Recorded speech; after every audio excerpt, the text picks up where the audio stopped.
আসসালামু আলাইকুম রহমতুল্লাহি ওয়া বারাকাতুহু।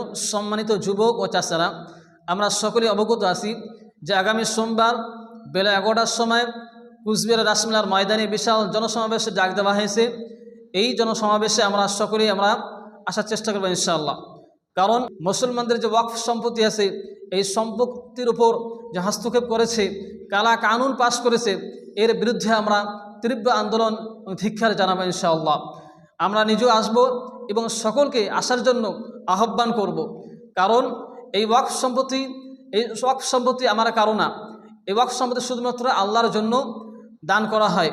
ওয়াকফ শব্দের অর্থ হচ্ছে আটকে রাখা, আবদ্ধ করে রাখা, অর্থাৎ কোনো কিছুকে আল্লাহর নামে দান করে উৎসর্গ করে সেই জিনিসটা আটকে রাখা, আবদ্ধ করে রাখা।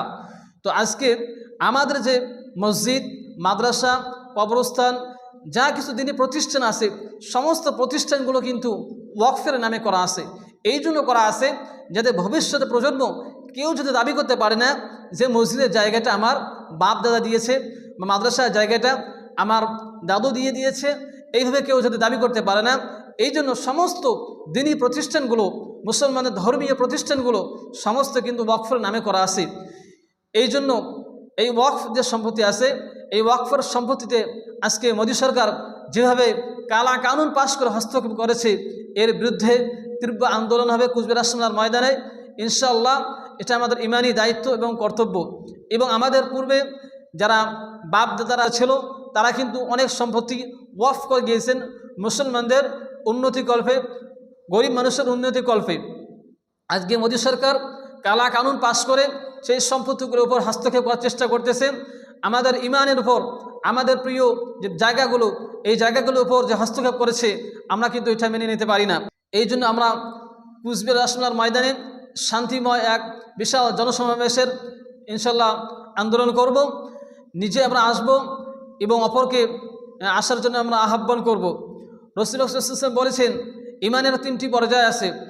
যদি তোমাদের সামনে কেউ অন্যায় করে, তুমি তোমার শরীরের শক্তি দিয়ে সেটা প্রতিহত করো। যদি এটাও পারো না তো মুখ দিয়ে প্রতিবাদ করো। যদি এটাও পারো না তো মন থেকে ঘৃণা করো। তো আজকে আমরা যে 2য় নাম্বার ইমানের যে পর্যায়টা আছে, আমরা আমাদের মুখ দিয়ে আমরা প্রতিবাদ করব ইনশাআল্লাহ। এটা আমাদের ইমানি দায়িত্ব এবং কর্তব্য। যেভাবে মোদী সরকার সংবিধানের আইনকে অমান্য করে, সংবিধানকে বুড়ো আঙ্গুল দেখিয়ে আজকে মুসলিমদের স্বাধীনতাকে হরণ করার চেষ্টা করতেছে, সংখ্যালঘুদের স্বাধীনতাকে হরণ করার চেষ্টা করতেছে, মুসলিমের ধর্মীয় বিবেক নিয়ে খেলা করতেছে। আজকে আমরা এর জন্য আমরা তীব্র আন্দোলন জানাবো।